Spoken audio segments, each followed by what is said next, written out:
Allez, bonjour à tous, j'espère que vous allez bien. Aujourd'hui, revue de marché, on parlera de BTC dans un premier temps. Est-ce qu'on a vraiment break l'ATH? Est-ce qu'on est en train de poser un top? Qu'est-ce qu'il va falloir surveiller pour vraiment être efficace dans les prochains jours? On parlera bien sûr d'Ether et 3 cryptos qu'on m'a demandé d'analyser comme d'habitude, Uni, Cake et INJ. Alors avant que je commence, je vous rappelle, il vous reste 5 jours maintenant pour profiter des 200 € offerts sur le programme Crypto Investor. Ceux d'ailleurs qui l'ont rejoint ces derniers jours, n'hésitez pas à me contacter pour que je vous mette dans le groupe privé sur le Discord. Voilà, je vous rappelle, Crypto Investor, c'est le meilleur programme pour investir dans les crypto-monnaies efficacement en maîtrisant l'analyse fondamentale, l'analyse de la tokenomics et l'analyse technique pour que tu puisses savoir sur quoi rentrer, où rentrer, à quel moment, prendre également tes profits au bon moment, avoir des entrées précises, manager ton portefeuille, avoir un portefeuille adapté à ton profil. Tu auras ici toutes les compétences, les connaissances pour t'en sortir dans les cryptos. Tu as également ici sur le Trustpilot tous les témoignages des personnes qui ont suivi mes formations. Il y a plus de 400 personnes qui les ont suivies. Donc voilà, t'as pas mal de retours. Et si tu veux profiter de l'offre, je te rappelle, en cliquant sur le premier lien en description, tu as 200 € offerts jusqu'à dimanche soir. Alors, sur le BTC, on a une correction qui est en cours. On a ouvert ici 15h30, marché US plutôt baissier. On le voit avec pas mal de volatilité. Et de manière globale, de toute façon, on a beaucoup plus de volatilité sur les cryptos. Ça, c'est quelque chose qu'on avait vu ensemble. On s'était dit que pour ce dernier Q4 2025, il y allait avoir pas mal de volatilité, surtout avec les baisses des taux qui arrivent. On est également en octobre. En octobre, on a souvent pas mal de volat à la hausse sur les cryptos. Si je retrouve ici sur CoinGlass, on voit bien que souvent octobre-novembre, c'est des périodes qui sont assez bullish pour les cryptos, mais également des périodes où souvent on va poser un top de marché. Ça a été le cas des derniers cycles haussiers qu'on a eu, où on a eu une accélération en octobre-novembre pour avoir un top. Ici, on le voit bien en novembre, et c'était pareil en 2017. Accélération octobre-novembre pour avoir un top en fin d'année. Donc c'est souvent une période avec pas mal de volatilité, ça l'a prouvé encore ces dernières années.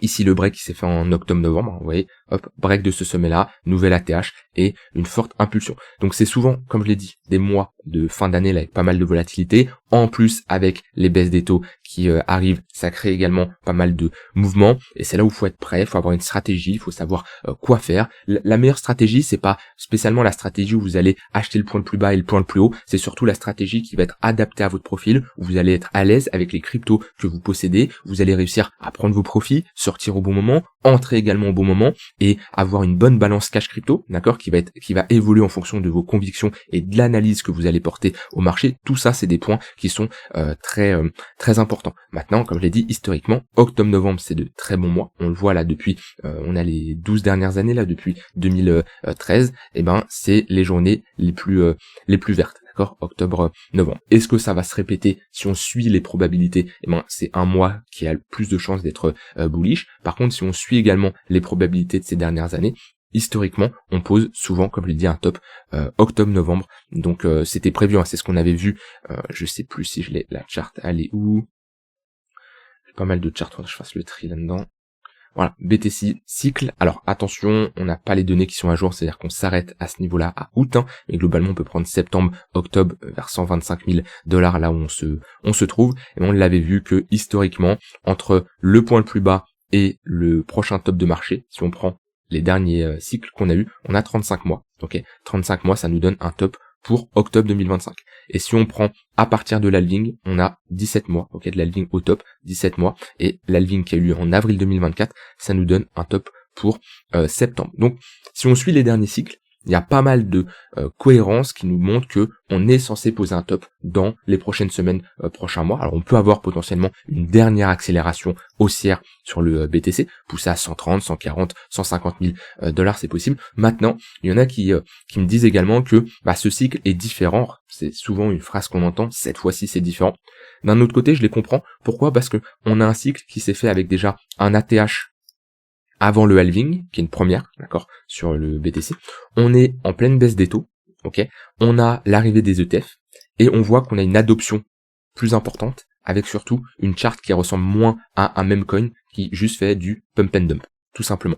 Donc voilà, c'est assez, c'est véridique, ok. Donc moi, je suis pas là à dire oui ça va être différent, oui ça va être pareil. Moi ce que je veux, c'est surtout constater ce que le marché me propose, d'accord? Parce que si le marché me propose des impulsions haussières, je vais pas spécialement me dire ça c'est le top de marché. Par contre, si je commence à avoir des signaux de retournement, inversion dynamique, on casse des gros niveaux de support, par exemple les 117 000 $, bah là je serai en mode ok, là on est potentiellement sur ce top de marché qu'on avait tout simplement évoqué. Ce que je constate dans tous les cas, c'est que sur du long terme, on est plus proche d'un fin de cycle qu'un début de cycle. Ça c'est tout à fait logique, c'est cohérent à partir du moment où on est sur un fois 8 là à peu près, hein, de 15 000 $ à 123 000 $. La performance, on l'a eu sur BTC. La personne qui me dit non, on est au début du cycle, c'est un menteur. D'accord? Et attention, c'est pas parce que votre altcoin favorite n'a pas, elle, performé, n'a pas, elle, fait un x5, x10, x15 comme il y a eu en 2021, que le bull run n'est pas lancé. Et beaucoup ajustent si on est en bull market ou en bear market en fonction de leur wallet. Non, moi je prends le leader, je prends BTC et je regarde où il en est. D'accord? Et c'est pas parce que les autres altcoins n'ont pas performé qu'on ne peut pas avoir de bear market. Ce qui est sûr, c'est pour le moment, on est plus proche d'un fin de cycle que d'un début de cycle. Ok, c'est un fait. On n'est pas sur des niveaux sur du long terme pour se positionner. On est toujours sur des niveaux pour prendre des profits. Par contre, si on retrouve un momentum, et actuellement on a un momentum intéressant, c'est un fait, c'est intéressant pour faire de la continuation de tendance sur du court moyen terme. Et s'il faut accompagner cette tendance encore à 130, 140 000 $, je l'accompagnerai. Par contre, j'aurai cette capacité de réduire mon exposition, de prendre mes profits assez rapidement si j'ai des signaux qui ne sont pas incroyables. Là, en tout cas, on a techniquement break l'ATH. Maintenant, pour moi, ça c'est un break timide. On l'a vu ensemble hier, je vous le disais qu'il fallait clôturer vraiment au-dessus des 125 000 $ pour déjà avoir un vrai break. On voit que, comme ici, on a une mèche qui représente 50% de la bougie à ce niveau-là, une mèche importante à ce niveau-là, une mèche haute, ce qui nous montre que on a une tentative de break, mais qui est soldée par un échec avec tout simplement des vendeurs qui se manifestent. Et ici, on a un ravalement baissier qui est en cours. On va surveiller la clôture daily, mais ça peut être le début d'un retournement. Je ne sais pas si ça va être vraiment le vrai retournement et ça se trouve on va faire un plus haut, etc. Mais quand on a ce genre de pattern, une mèche haute suivie d'un ravalement baissier, souvent, ça reste des patterns quand même que je n'aime pas spécialement voir. Historiquement, quand on a une mèche un peu haute, mais c'est plutôt un doji avec un ravalement baissier. Vous voyez ce genre de mèche où là on a une mèche haute et sur la même journée on fait un ravalement baissier à ce niveau-là.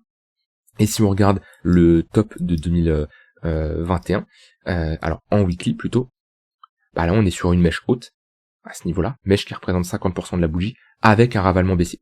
Alors c'est vrai que techniquement les tops de marché on les surveille beaucoup plus en weekly pour du long terme, mais on peut affiner en daily et c'est prendre plus de risques, c'est un fait. Plus on affine une unité de temps et moins on est plus précis certes, mais on prend un plus gros risque parce que un signal weekly est toujours plus fort qu'un signal daily. Ça c'est un fait. Donc la clôture weekly est beaucoup plus importante à surveiller que le BTC, c'est-à-dire que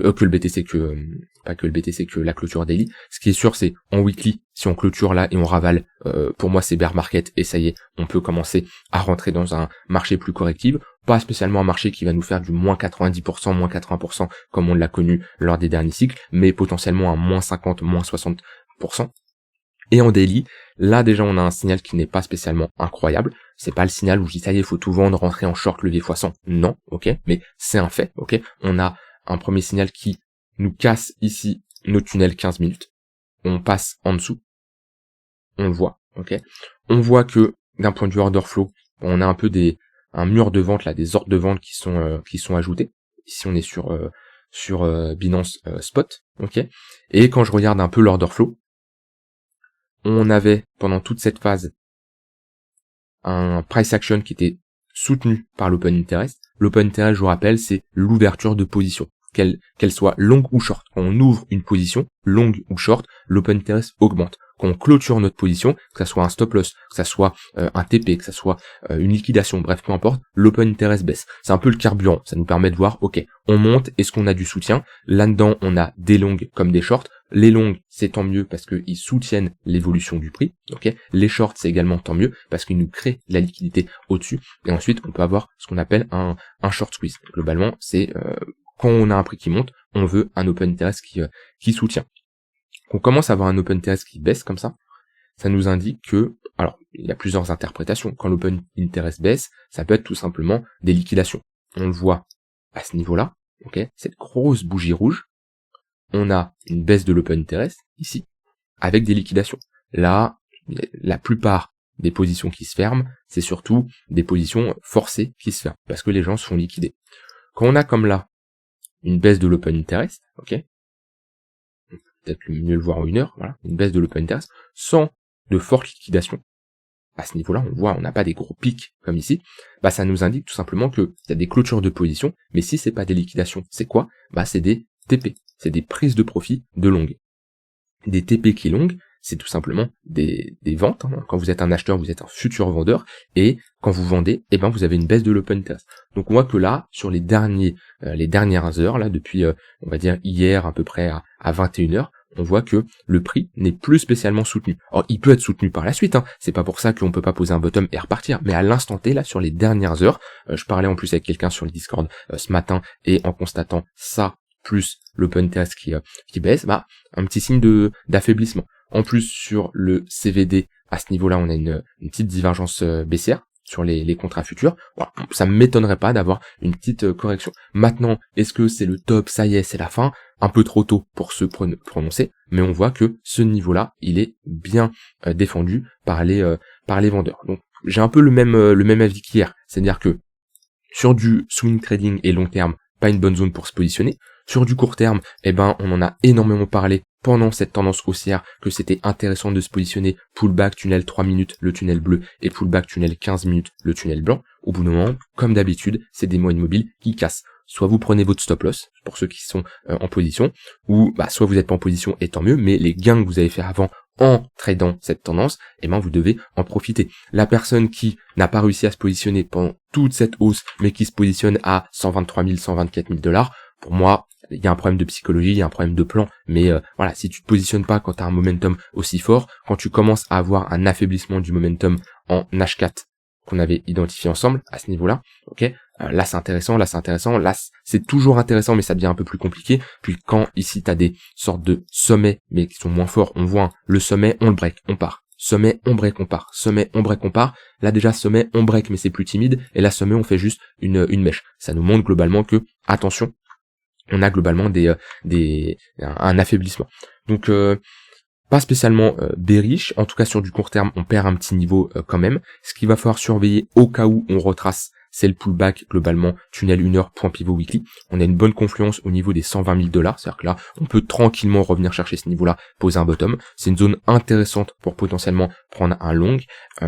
Ici, si on a un setup qui s'enclenche avec une réaction acheteuse, et idéalement, là, au vu des derniers pumps qu'on a eu, si on commence à faire une déviation, on réintègre et on commence à passer sous les 117 000 $, ça serait pas bon, parce que là on a cette structure en W de continuation, on a ce gros niveau qui est un niveau clé qu'on a souvent évoqué. Moi je vous avoue, si le BTC me fait à nouveau une prise de liquidité, comme il m'a fait ici, pour réintégrer et repasser sous ce niveau-là, là on a déjà une résistance, un support intermédiaire que je n'aimerais pas voir casser, mais c'est pas le plus important. Le plus gros niveau que je parle depuis des semaines, depuis un moment, depuis août-septembre facile, c'est ce niveau-là. Si on repasse en dessous, là, potentiellement, on pourrait rentrer dans un bear market. Et moi, de mon côté, dans mon plan, je réduirais mon exposition sur du long terme. Je peux pas spécialement là me dire ça y est, je vends tout parce que j'ai juste une prise de liquidité. Or ça peut l'être, hein. Et la personne qui le fait, bah, si elle a raison, tant mieux. Elle vendra clairement le top et tant mieux pour elle. Je préfère prendre un peu plus mon temps, quitte à sortir plus bas, moins 7%. Si je me mets en weekly, et des zooms, c'est sortir là. Il y a rien de grave quand on voit la chart, sachant que j'ai un prix moyen d'entrée à 25 000 $. Donc voilà. Bon, on verra ce qui se passe. Dans tous les cas, plutôt une zone. Ici, on va être prudent. Voilà de mon côté sur le BTC en toute transparence. Comme d'habitude, je vous partage ma réflexion. Au niveau ici d'Ethereum, toujours dans cette phase de latéralisation, ok, on est presque revenu chercher les 4800 $.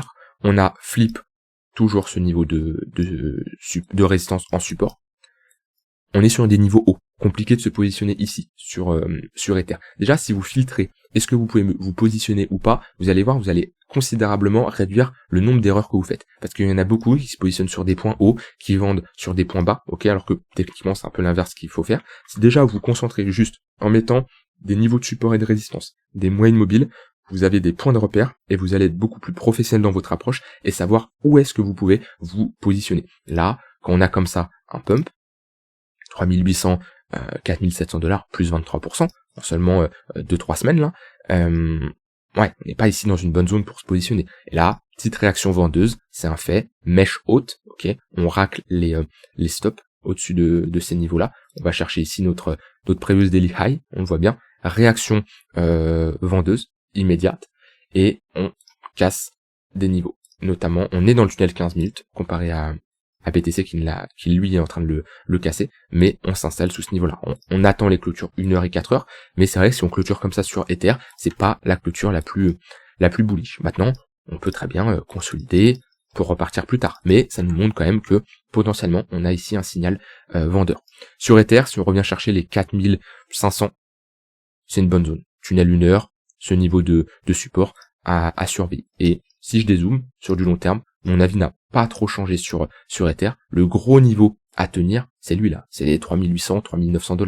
Si on commence à s'installer en dessous de ce niveau-là, bah là c'est pattern de retournement long terme, puis là c'est à minima retour au niveau des 3000 $. On n'y est pas encore, je dis pas que c'est le scénario le plus réaliste, mais moi, mon taf, c'est surtout de prendre tous les scénarios en compte et d'avoir tout simplement une gestion de risque, une stratégie tout simplement, un scénario, enfin ces scénarios je les prends en compte, je regarde globalement où sont mes invalidations sur du moyen long terme, ok, et en fonction de si on réalise ces scénarios ou pas, bah j'ajuste mon curseur d'exposition. Un trader, un investisseur, c'est pas celui qui va faire le coup du siècle, c'est pas celui qui va trader tous les jours et avoir les meilleurs résultats, c'est celui qui va bien gérer son portefeuille, qui va ajuster son curseur d'exposition, d'accord, et surtout qui va éviter de faire de grosses boulettes à se prendre un moins 80% parce qu'il a mal géré son risque. Je vous rappelle, le plus important c'est de préserver son capital. Donc prenez en compte les différents scénarios, qu'on casse certains niveaux sur du long terme, sur du moyen terme. Si vous faites du court terme, faites aussi du court terme et ayez une stratégie, un plan, voilà, c'est le mot que je cherchais tout à l'heure, un plan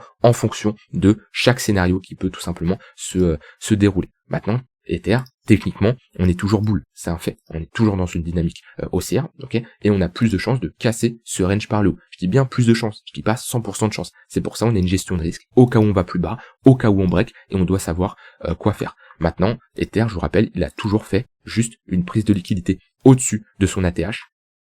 Sur du long terme, on est sur un niveau de résistance. C'est un peu comme BTC, on n'est pas dans la meilleure zone pour se positionner sur Ether. Si je prends du point le plus bas à ce niveau-là, ici, on est globalement sur un x5, ok. Moi, mes derniers achats sur Ether, ils ont été réalisés ici. J'ai pas racheté depuis. J'ai énormément d'achats dans cette zone-là. J'avais eu un peu d'achats dans cette zone-là, ok. Je me suis repositionné ici. J'ai rien fait depuis. J'ai vendu à ce niveau-là. J'ai revendu à ce niveau-là. S'il faut revendre quand je casse là, je vends. S'il faut vendre plus haut, je vends plus haut. Mais globalement, faut procéder par zone et étape. Faut pas commencer à se dire, ça y est, 4600 $, je FOMO. Non. Clairement, je vous avais fait une vidéo, je vous invite à aller voir, qui est toujours épinglée parce que c'est peut-être l'une des plus importantes. Allez ici, voici pourquoi tu es un investisseur perdant. Cette vidéo a dit tout, ok. Et le problème, c'est qu'il y en a beaucoup qui ont fait l'erreur il y a 2-3 ans sur BTC, il y en a qui refont l'erreur encore actuellement, et ça peut faire très mal si tu fais cette erreur. Mais je t'invite, tu cliques sur ma description, sur mon nom Nico Crypto en dessous, tu vas sur la page là, la première vidéo, et tu vas voir, cette vidéo est très très intéressante. Sinon après sur Ether, typiquement là on est plutôt dans une phase où on peut faire de la continuation de tendance. Alors je chercherai pas des longues actuellement vu qu'on est quand même sur un très fort momentum, ok. Mais si on revient chercher le tunnel 1 heure, on serait clairement dans une bonne zone pour chercher des longues et faire de la continuation de tendance. Si on racle un peu ces stops ici, hop, qu'on essaie de trouver un bottom globalement à ce niveau-là, ça peut être intéressant. Voilà globalement sur BTC et Ether. Alors au niveau des altcoins, il y en a qu'une seule qui sort du lot. Et vous voyez, c'est là l'importance d'identifier les altcoins les plus fortes. Ok, c'est le taf qu'on a fait ces derniers temps. On avait vu, il y avait BNB, il y avait Solana, voilà, il y avait APT. Et qu'est-ce qu'on constate aujourd'hui? Alors même si Solana se prend un -2, déjà elle évite de se prendre un -4, -5 comme certains peuvent se prendre, mais surtout les altcoins les plus fortes qu'on a identifiées, APT, BNB, Solana, c'est encore celles qui aujourd'hui tiennent debout. Et si vous faites ce taf là, d'identifier ces altcoins les plus fortes, ok, en regardant les paires face au BTC. BNB BTC, on voit que c'est très bullish. APT BTC, c'est plutôt pas mal. Si vous regardez comme ça les altcoins qui performent le plus ces derniers temps, ouais, les meilleurs du mois là, de début de mois, c'est BNB APT. Donc c'est celle que je surveille le plus. Et ben ça va vous permettre tout simplement, quand le marché pump, et ben d'être dans le sens du flux et d'en profiter. La preuve avec BNB. Et quand le marché dump, oui, le marché va sûrement baisser également sur ces altcoins-là, mais beaucoup moins. Et on voit la différence entre la baisse des 3 dernières heures sur BNB et sur BTC. Deux choses complètement différentes. Pareil avec APT. Vous voyez, globalement, on range. Et c'est là, ce taf-là, si vous faites ce taf-là, de vous positionner sur des altcoins qui sont fortes, surtout sur du court moyen terme, ok, vous aurez beaucoup plus de chances d'être dans le bon sens de la tendance et faire des profits, plutôt que la personne qui va se positionner. J'aime bien EGLD, j'aime bien taper dessus. Désolé pour les EGLD maximalistes, hein, sur des altcoins comme ça, qui sont dans des tendances baissières, dans des flux baissiers, avec des moyennes mobiles orientés à la baisse. Un tunnel daily qui fait office de résistance, 4 heures en dessous, 1 heure en dessous, il n'y a rien à faire là-dessus. Ça redevient intéressant si on passe au-dessus des 22 dollars. C'est pas le cas pour le moment. Donc voilà, toujours les mêmes qui sortent du lot pour le moment et toujours les plus intéressantes à trader. Maintenant, attention, on est clairement sur une charte qui est verticale. Ceux qui possèdent du BNB sur du long terme, on est sur de très bons niveaux pour prendre des profits. Je vous rappelle ici, extension de Fibonacci, ok, point le plus bas, point le plus haut, et 118 100% d'extension, on est déjà sur des niveaux très très hauts. Alors, au niveau des altcoins, je vais demander d'analyser. Je commence ici par Uni. Uni, c'est un peu la crypto pauvre de AAVE. Pourquoi ? Parce que on a eu une forte corrélation pendant un moment entre les deux, sauf que il y a une bonne décorrélation ensuite en octobre-novembre 2024, où globalement AAVE a très fortement pump comparé à Uni. On voit la similitude dans les charts, hein, le top, la phase de latéralisation, mais là quand on a pump, AAVE a été beaucoup plus haut. Donc j'ai toujours préféré moi trader AAVE que Uni. Maintenant, où est-ce qu'on se situe ? Et on revient chercher globalement ce niveau de support, à peu près là on se situe. On a quand même bien retracé. On est sur un niveau intéressant, c'est un fait. Maintenant ça manque de momentum, ça manque de structure de retournement, surtout parce que là on est dans un momentum qui est baissier. Ce serait bien d'avoir une petite structure ici, quelque chose qui nous montre que les acheteurs sont présents. Par contre, là, on est sur un gros niveau de support weekly, voire même mensuel. On a plus de chances d'avoir ici une réaction acheteuse. Et il y a plusieurs manières de vous positionner. Soit vous faites uniquement de l'analyse technique sur Uni, et du coup, idéalement, il vous faut une structure, parce que vous avez votre invalidation, c'est plus simple, vous savez où sortir au cas où on invalide, c'est plus professionnel. Sauf si vous avez de fortes convictions dans le projet. Et là, dans ce cas-là, vous pouvez être beaucoup plus agressif dans votre entrée. Moi, c'est comme ça que je procède, que ça soit sur BTC, Ether et sur d'autres cryptos. Si j'ai de fortes convictions d'un point de vue fondat, je peux me permettre de rentrer plus agressivement sur des gros niveaux de support weekly et monthly sans attendre une structure. Alors, j'aurai toujours une partie de mon capital qui sera déployée si j'ai une structure, mais je rentrerai déjà par palier sur des gros niveaux. C'est pas le cas sur Uni parce que c'est pas une crypto qui m'intéresse, mais les personnes que ça intéresse, là oui on est sur une bonne zone. C'est pas pour ça qu'elle va tenir. C'est pour ça que je vous dis ça, parce que si vous positionnez sur un niveau de support sans avoir une structure, un signal qui vous permet d'avoir une invalidation, vous devez avoir de fortes convictions dans le projet pour potentiellement hold si on va légèrement plus bas. D'accord ? Mais ce niveau doit tenir. Si on ne le tient pas et on le réintègre, on aura de grandes chances de retourner chercher ici l'extrémité basse vers les 4 dollars à peu près. Je vous rappelle, hein, ça c'est très important. Tracez toujours des zones, hein, pas des niveaux, pas un trait plein comme ça, un trait comme ça aussi fin. C'est des zones d'intervention. Ça c'est vraiment primordial. Ensuite, on a une analyse de Cake. Alors, Cake, où est-ce qu'on en est ? Déjà, on est sur une charte qui est visiblement plus intéressante que Uni. On avait quand même bien retracé sur cette altcoin. On avait pris un moins 96, un truc comme ça, un moins 97, presque moins 98. Elle a pris extrêmement cher. Et on voit ici, on a eu ce bottom qui a été posé. Et souvent, ces V-bottoms sont amenés toujours à être retestés. C'est très rare que vous verrez une crypto partir d'un coup comme ça, ok, sans retester son V-bottom. Souvent, on reteste pour transformer ça à un plus gros W, ou alors une continuation, hein, mais c'est très rare que on fait V-bottom et tag to the moon. Souvent, c'est sur des altcoins pump and dump, sans vraiment structure de prix. Et pour ceux qui veulent avoir des entrées intéressantes quand on a ce genre de structure en V-bottom, plusieurs manières. Le V-bottom, souvent, il est difficile d'acheter. Alors là, on peut quand même faire de la continuation de tendance ici, hein, mais je parle pour quelqu'un qui veut se positionner sur du long terme. Soit il se positionne agressivement ici, soit il attend un retracement et qu'on reteste ce V-bottom. Alors, où est-ce qu'en général on le reteste ? Soit on forme une zone d'imbalance, comme on a par exemple à ce niveau-là. et très souvent on va retester cette zone d'imbalance, même on en a une plus petite à ce niveau-là. Donc voilà, ça déjà ça nous donne une bonne zone de localisation, un déséquilibre de marché. Soit on prend un Fibo, point le plus bas, point le plus haut ici, sur des altcoins, sur des cryptos, avec pas mal de market cap, BTC, Ether, je vais surtout surveiller notre zone de rechargement à long terme, 0,618, 0,786. Pour des altcoins à plus faible capitalisation, je vais globalement surveiller les 0,886 de Fibo, où souvent on retrace beaucoup plus bas. Maintenant, la charte, elle est plutôt pas mal. Pourquoi? Parce que, on est en train de valider des structures en W à ce niveau-là. Voilà, on part bien. Si je me mets en close line, on les voit bien, nos structures en W. Donc là-dessus, c'est plutôt good. On est, par contre, sur la dernière grosse résistance avant de valider un bottom qui dure depuis, ça va faire 4 ans, hein, globalement, 2022, là. Donc, un gros bottom qui pourrait se dessiner. Donc, tout ce qui revient chercher les lignes de coups de ces premiers W, c'est intéressant. Ok? On doit les tenir, sinon on aura de grandes chances d'aller retester les lots. Mais si on pump bien à partir de maintenant et qu'on continue dans ce momentum, grande chance de casser ce niveau-là. La prochaine zone de résistance, elle est ici, les $10. Chiffron psychologique et d'un point de vue price action, on voit également que c'est un niveau d'intérêt. Donc Cake qui peut être intéressante à trader, même là sur du court terme.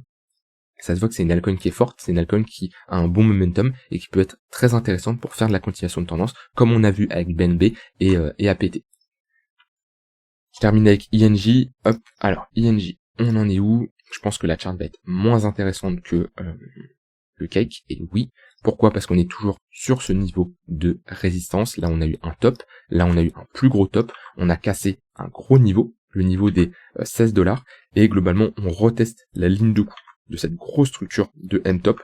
Et pour le moment, on n'arrive pas à repasser au-dessus. On a sûrement des moyennes mobiles qui sont plates, ce qui nous montre qu'on est quand même dans un range depuis un moment. Ça va faire presque un an qu'on range, pas encore, hein, mais voilà, ça fait 9 mois à peu près. Et pour le moment, pas de phase de bottom qui a été validée. On a bien été recherché bas. Sûrement, si je trace un Fibo, comme je dis, c'est assez classique, nos 0,886 parfaitement. Ok, on a bien rejeté dessus. Le seul signal sur INJ, globalement, ça serait la réintégration de ce niveau-là. Et là, on pourrait revisiter potentiellement entre les 30 et les $35, qui est globalement ce précédent sommet. Mais pour le moment, tant qu'on évolue en dessous de cette polarité, de ce niveau de résistance, le plus probable, c'est de revenir chercher, faire un plus bas. C'est le seul signal que je surveillerai moi de mon côté sur INJ, c'est si on repasse au-dessus de ce niveau-là. Voilà de mon côté, j'ai dit ce que j'avais envie de dire. On va surveiller la clôture sur le BTC. Pour le moment, on confirme cette réaction vendeuse qui est toujours en cours. Si vous voulez vous former, avoir vraiment toutes les connaissances, les compétences pour la suite, qu'on rentre dans un bear market, qu'on continue dans le sens du cycle, c'est-à-dire en bull market, vous aurez ici tous les éléments et vous serez 100% autonome. Vous prendrez les meilleures décisions pour votre portefeuille et pour vos gains personnels. Vous avez encore 5 jours pour profiter des 200 € offerts en cliquant sur le premier lien en description. Je vous souhaite une très bonne soirée, je vous dis à demain pour une prochaine vidéo. Bye bye.